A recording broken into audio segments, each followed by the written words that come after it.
Scarlet Park, Bubba Sparks. Booty, booty, booty, booty, rockin' everywhere. Booty, booty, booty, booty, rockin' everywhere. Booty, booty, booty, booty, rockin'. The metal, if you ever had a Pap smear, it's very cold. It's so cold. Like, I'm just like, what the heck? Like, this thing is cold.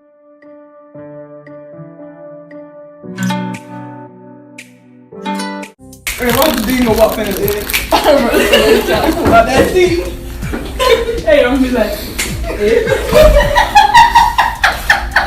Like, those were like the best times ever. And one thing I can say about medical assistant school, like, make sure that you stay focused. What's up, YouTube? I'm back with another video, you guys, and with this video is all about Pap smears. Now, if you are a gentleman, do not watch this video. This video is specifically for the ladies, only for the ladies.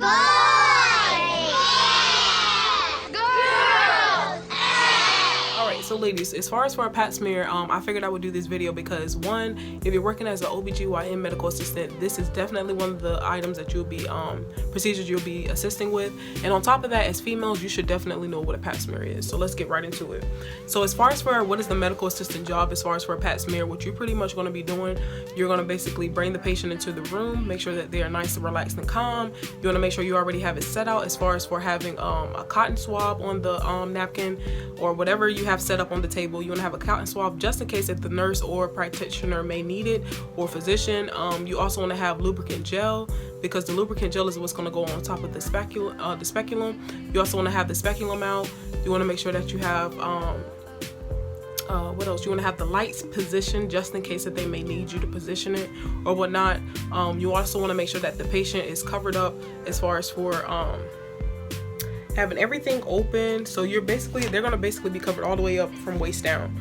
And then make sure they don't have any panties on or anything like that, and then the doctor will make sure that they come in there. So usually what I basically did, and make sure you have gloves on as well too. So usually what I basically did, as far as for a Pap smear, you want to make sure that you have gloves on, and you're just basically passing everything as far as to whichever physician or nurse is in there working with you. So if they want the speculum, they're going to ask you to pass you the speculum. Now, some of the speculums during my externship, we either had the metal ones or we had the ones that had the light on them. And I actually like the plastic ones that have the light on them, because at the end of the day, it's like the ones with the metal, if you ever had a Pap smear, it's very cold. It's so cold. Like, I'm just like, what the heck? Like, this thing is cold. So yeah, they basically give you that. But the good thing about the speculum is they give you different sizes. So if you're a virgin, they pretty much give you a smaller one. If you're not a virgin, they'll give you pretty much the adult size one. And it also depends on the age that you are as well too. And also, do not be watching this video unless you are 21 or older. I would say if you're watching this, make sure you're 21 or older. Alright, so when dealing with the Pap smear, it's basically a screening procedure for cervical cancer. It's a procedure to pretty much see if you have any cancerous cells on your cervix. The cervix is the opening of the uterus. Pretty much who needs a Pap smear? Current guidelines recommend that women that are older than the age of 21 or more should get a Pap smear. Also, if you feel as if you're HIV positive, you should get a Pap smear.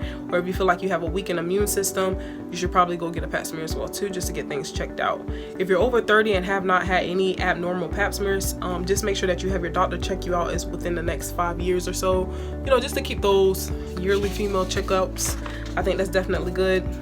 A couple of questions I feel like people may have as far as for when it comes to Pap smear is what if you're over 21 and you're still a virgin or whatnot? Do you still have to get a Pap smear if you're not sexually active?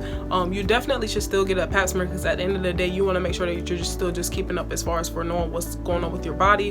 When working at OBGYN, it's plenty of ages of girls that come there, and it's like, you know, everybody have a different story, but at the end of the day, it's like you'll be surprised to see how many people, you know, just go through what they go through, and it's at a certain age. So, you know, you want to make sure that you're just constantly keeping everything checked up, even if you're not as sexually active. So how to prepare for a Pap smear? Tips I can say is that let your doctor know if you're feeling like your menstrual is coming on, because they can have certain things that can affect your results if you're pretty much coming on your menstrual cycle. Also, if most people are wondering how often should you get a Pap smear, if you're 21, if you're less than 21, don't even worry about it, because you shouldn't really, you know, need all that.